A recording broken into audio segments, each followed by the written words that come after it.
आशुतोष भाई, महाराणा प्रताप के वंशजों को सीएम बनना चाहिए कि नहीं बनना चाहिए? ओहो, आप भी गुप्ता हैं आशुतोष भाई, आप भी गुप्ता हैं। आज 3 गुप्ता वर्सेस आसिम बकार। बताइए, महाराणा प्रताप के वंशजों को मुख्यमंत्री बनना चाहिए कि नहीं? बोलिए आशुतोष, पहले आप ही बोलिए। मानक, मैं आपके सवालों का जवाब दूंगा ना कि वसीम अकार के सवालों का जवाब तो नहीं दूंगा। हाँ ठीक है, बहुत पहले अब मेरी बात सुन लीजिए। इसके 3 पहलू हैं। हाँ। पहला पहलू क्या है? का जवाब दे भी नहीं पाएंगे सर आप। नहीं, मैं वसीम साहिब, देखिए, मैं आपसे झगड़ा नहीं करने आया हूं। आप क्यों मुझसे क्यों झगड़ा कर रहे हैं?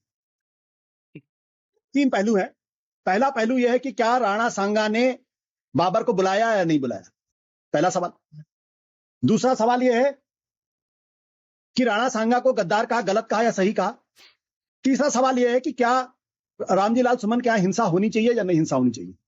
मेरा मानना है कि राणा सांगा को गद्दार कहना गलत है, किसी को भी गद्दार कहना गलत। मैं एकनाथ शिंदे को भी जब लोग गद्दार कहने की बात करते हैं तो मैं उसका भी खंडन करता हूं, उसकी भी निंदा करता हूं। लेकिन रामजी लाल सुमन के घर पे हिंसा करना भी निंदनीय है, गलत है, और उन लोगों के खिलाफ बिल्कुल उसी तरीके की कार्रवाई होनी चाहिए जिस तरीके की बुलडोजर की कार्रवाई नागपुर में दूसरी जगह होती है।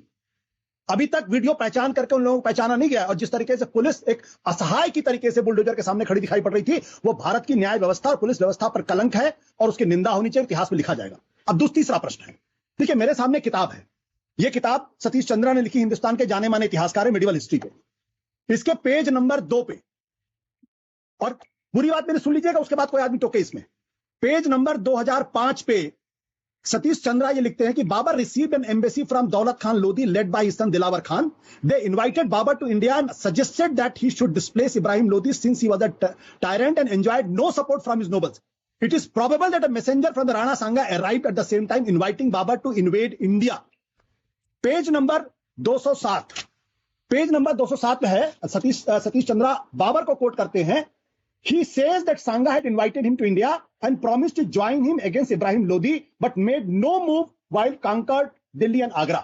सतीश चंद्रा का कहना यह कि एक चीज पर इतिहासकारों की सहमति है कि दौलत खान लोधी ने बाबर को बुलाया था इब्राहिम लोधी पर हमला करने के लिए। विवाद इस पर है कि क्या राणा सांगा ने बुलाया था या नहीं बुलाया था।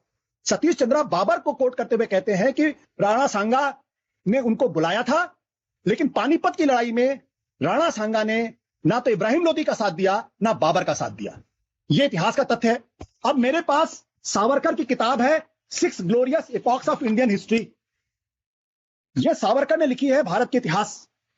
चैप्टर 18 में वो कहते हैं कि दौलत खान लोधी ने बाबर को बुलाया, लेकिन क्यों बुलाया? As a last resort they invited Babur, the then powerful ruler of Afghanistan, to help them put down Rana Sanga.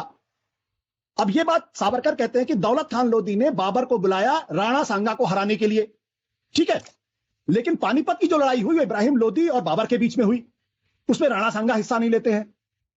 अब यह प्रश्न यह है, तो मेरा कहना है कि कुछ विषय को इतिहासकारों पर छोड़ दीजिए। हम राणा सांगा को गद्दार नहीं मानते। राणा सांगा एक बहुत ही सूरवीर, साहसी, बहादुर राजा थे, और वो चाहते थे कि इब्राहिम लोधी को हटा के दिल्ली की गद्दी पर एक राजपूत राजा बैठे। उस संदर्भ में कुछ इतिहासकार कहते हैं कि उन्होंने बाबर को बुलाया ताकि इब्राहिम लोधी को हराया जा सके, क्योंकि वो ये सोचते थे कि बाबर तैमूर की तरीके से आएगा और उसके बाद लूटपाट करके चला जाएगा। राणा सांगा से शायद ये गलती हुई, उन्होंने ये एंटिसिपेट नहीं किया होगा कि वो यहीं पर रुक जाएगा। लेकिन हकीकत यह है कि दौलत खान लोधी ने भी बाबर को बुलाया था, जो इब्राहिम लोधी का गवर्नर था पंजाब में और महत्वाकांक्षी आदमी था। मैं कहता हूं जो बात 1526 में हो गई, आज उसको लेके हम गद्दार कहें, किसी के घर पे तोड़फोड़ करें, हिंसा करें, संसद ना चलने दे, अरे कहीं तो हमें एक लगाम लगानी पड़ेगी। मैं वसीम वकार साहब की इस बात से पूरी तरीके से सहमत हूं कि मिर्जा राजा जसवंत सिंह, मिर्जा राजा जयसिंह और जसवंत सिंह के बारे में क्या राय है भारतीय जनता पार्टी, जिन्होंने शिवाजी महाराज को धोखे से औरंगजेब के दरबार में लेके गए थे? तो उनके बारे में भी तो कोई राय होनी चाहिए ना भारतीय जनता पार्टी की या हिंदुत्ववादियों की। अगर औरंगजेब के बारे में राय है तो इनके बारे में क्या राय है? राणा प्रताप ने जिंदगी में कभी अकबर के सामने समझौता नहीं किया, लेकिन मानसिंह टोडरमल, बीरबल, तानसेन, ये कौन लोग थे? तो अगर राणा महाराणा प्रताप अगर हमारे आराध्य पुरुष हैं, तो अकबर का साथ देने वाले इन लोगों के बारे में क्या राय है?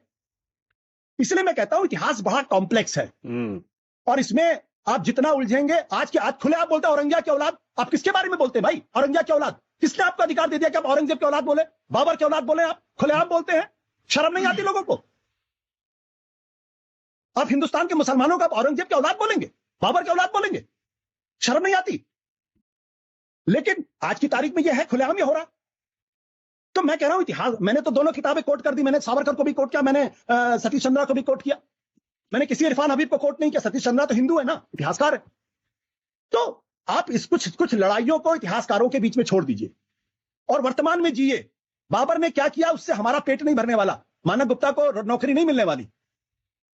मैं तो चाहता हूं रोहन गुप्ता आपके चैनल पे करें जो सवाल इन्होंने खड़ा किया, वसीम अकार साहब ने, बोले एक बार मिर्जा राजा जय सिंह मुर्दाबाद बोले। हम सब बोलेंगे औरंगजेब मुर्दाबाद। मैं तो खुलेआम कहता हूं औरंगजेब मुर्दाबाद। बुलवाइए इनसे, मिर्जा राजा जय सिंह मुर्दाबाद, बुलवाइए मान सिंह मुर्दाबाद। बोलेंगे? नहीं बोलेंगे। एक मिनट मानक जी, मैं कुछ कहना चाहूंगा। हाँ, मलूक नागर साहब, उसके बाद आ रहा हूं रोहन, पहले मलूक नागर साहब नहीं बोले।